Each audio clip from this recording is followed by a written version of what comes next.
2018 жылдың маусым айында Қазақстанның ең жас аймағы Түркістан облысы пайда болды. Басты қаласы Түркістан түркі әлемінің рухани астанасы болып саналады. Қожа Ахмед Яссауи есімі Түркістанмен тығыз байланысты. Ол осында дүниенің түкпір-түкпірінен түрлі жат тауарлар тиелген керуендер осы жерлерден өтетін кезеңде тұрған. Кесене Орта Азиядағы ислам дініне елеулі ықпал еткен ол ақынның жерленген жеріне салынған. Ол алғашында шағын кесенеде жерленген. Заманауи сарайлар мен храмдар кешені Темірланның бұйрығымен Қожа Ахмед Яссауи қайтыс болғаннан кейін 233 жыл өткен соң 1405 жылы салынған. Кесене кешендегі орталық ең үлкен зал, қазандықтың айналасына топтастырылған әртүрлі сипаттағы 8 бөлмеден тұрады. Кесене күмбездерінің бірі бүкіл Орталық Азиядағы ең үлкен кірпіш күмбез болып саналады. Оның биіктігі 44 метр, ал диаметрі 22 метр. Бүкіл кешен ЮНЕСКО-ның бүкіл әлемдік мұралар тізіміне енгізілген.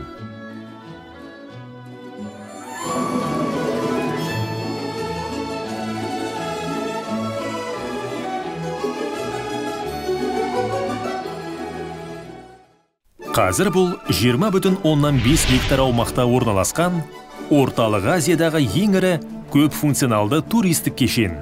Кешен құрамына Жібек жолы дәуіріндегі саудагерлер мен қолөнершілер көшесі, ұшатын театр, ат спорты шоуына арналған амфитеатр, сауда орталықтары мен бутиктер, отбасылық ойын-сауық орталығы кіреді. Сонымен қатар барлық құрылымдар су арнасымен біріктірілген. Онда театрландырған шоу өтеді. Жергілікті тұрғындар мен қала қонақтары керуен сарайды Қазақстандық Венеция деп атады. Бұл жерде ең алғашқы елді мекен 6 ғасырда пайда болды. Ал 15 ғасырдан бастап ол Түркістан атауын алды. Қайықпен жүзіп, немесе кешеннің ішін аралаған кезде Жібек жолы тұсында жүргендей боласың. Ежелгі шулы шығыстың суреттері көз алдыңа еріксіз елестейді. Түркістанға рухани орталық мәртебесінің үстіне туристік орталық мәртебесі атағы қосылды. Керуен сарай кешені мыңдаған туристер үшін қуатты магнит. Өйткені әрбір адам инженерлік кереметті өз көзімен көргісі келеді. Күлтөбе қалашығы Ұлы Жібек жолының ең көне мәдени, діни және сауда орталығы. Ол қалалық және көшпелі мәдениеттер тоғысқан Еуразия мәдениетінің орталықтарының бірі болып саналады. Күлтөбе атауының өзі күлтөбе және киелі шың деген екі мағынаны білдіреді. Археологиялық олжалар күлтөбенің түрлі этникалық қауымдастықтар мен діни конфессиялардың өкілдері тату-тәтті өмір сүрген мәдениеттердің тоғысында болғанын көрсетеді. Көптеген бірегей тарихи орындар бүгінгі күнге дейін сақталған. Бұл мешіт, ғұрыпты ғимараттар, тұрғын үйлер. Бірақ ең кереметі 1-2 ғасырлардағы крест тәрізді ғибадатхана болып табылады. Ол өзінің бастапқы түрінде дерлік сақталған. Түпкі нүктелерге бағытталған кресттің өлшемдері абсолютті тең. Ал қоныстың ең көне нысаны біздің заманымыздан бұрын 1 ғасырда салынған ғибадатхана.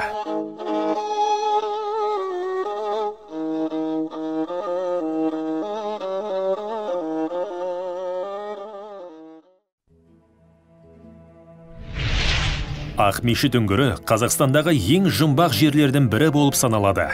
Миллиондаған жылдар бойы ол жабық болды, және оған жер бетінен кіру мүмкін болмады. Тек 20 ғасырда үңгір қоймасының бір бөлігі құлап, адамдар ішке кіруге мүмкіндік алды. Ол үлкен, ұзындығы 200 метр, биіктігі 30 метр, ені 65 метрдей. Үңгір Орталық Азиядағы ең үлкен үңгірлердің бірі болып табылады. Ертеде ол мешіт ретінде пайдаланылған. Бүгінде қажылар үңгірге барып дұға етіп, тілектерінің орындалуын сұрауға бейім. Қасиетті үңгірдің ерекше климаты бар. Мұнда қыста сыртқа қарағанда жылы, ал жазда керісінше салқын. Үңгір ішінде тұт пен қарағаш тоғайы өседі. Барлығы 40-тан астам ағаш. Бұндағы көптеген құстардың сайрауы бұл жерді одан сайын атмосфералық етеді. Бұл жердің басқа да атауы бар. Айдахар үңгірі. Бұл аңыздардың бірімен байланысты. Бұл жерде бір кездері сұмдық айдахар өмір сүрген. Оны Сүлеймен пайғамбар жеңген.